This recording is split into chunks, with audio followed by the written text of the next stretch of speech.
Welcome to my channel. Bienvenue sur Inabin Insight.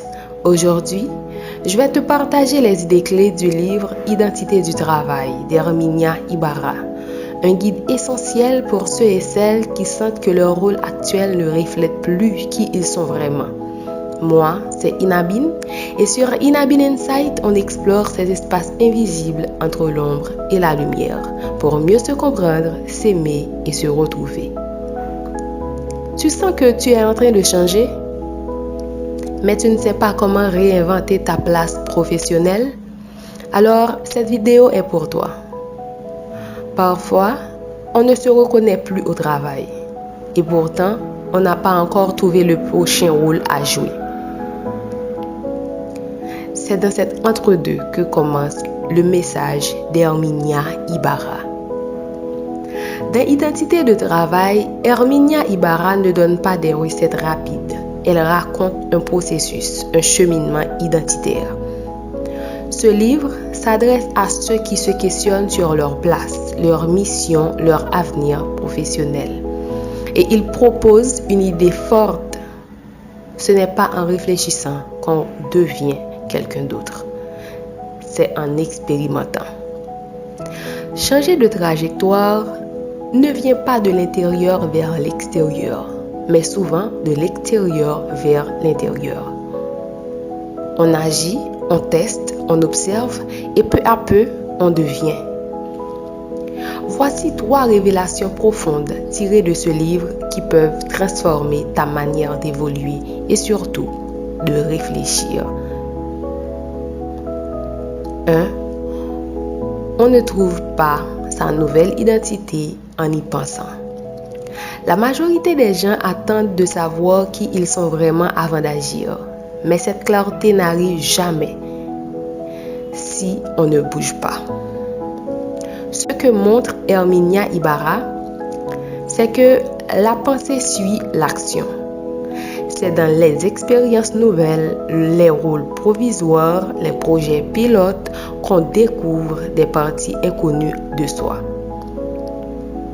On n'attend pas d'être sûr pour essayer, on essaie et c'est ça qui crée la certitude. 2. Changer, c'est jouer des rôles d'essai. Quand une identité professionnelle ne nous convient plus, il faut en explorer d'autres, sans engagement définitif. Prendre un poste temporaire, tester un projet parallèle, se plonger dans une communauté différente. Ce ne sont pas des fuites, ce sont des laboratoires d'identité, des terrains d'essai où l'on observe ceux qui résonnent, ceux qui résistent, ceux qui inspirent.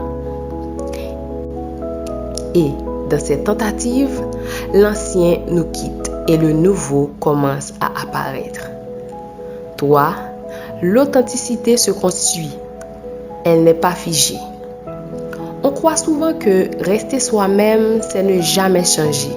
Mais en réalité, être fidèle à soi, c'est honorer ce qu'on devient. L'authenticité, ce n'est pas coller à une version rigide de soi, c'est avoir le courage d'évoluer sincèrement.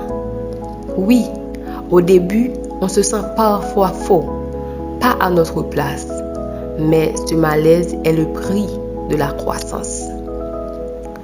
Ce que nous apprend ce livre, c'est que notre identité n'est pas un noyau fixe à protéger, mais une étoile en mouvement à suivre dans la nuit. On devient en avançant, en échouant, en recommençant, en osant porter des habits trop grands, jusqu'à ce qu'ils nous aillent. Alors, si tu es dans une période de transition, n'attends pas d'avoir toutes les réponses. Commence par faire quelque chose de nouveau. C'est souvent en agissant comme si qu'on finit par devenir vraiment. Si cette capsule a allumé une lumière en toi, partage-la, commente et surtout abonne-toi à Inabin Insight pour découvrir plus d'idées qui transforment. Parce que comprendre le monde, c'est d'abord apprendre à se réinventer soi-même. À tout de suite sur Inabin Insight.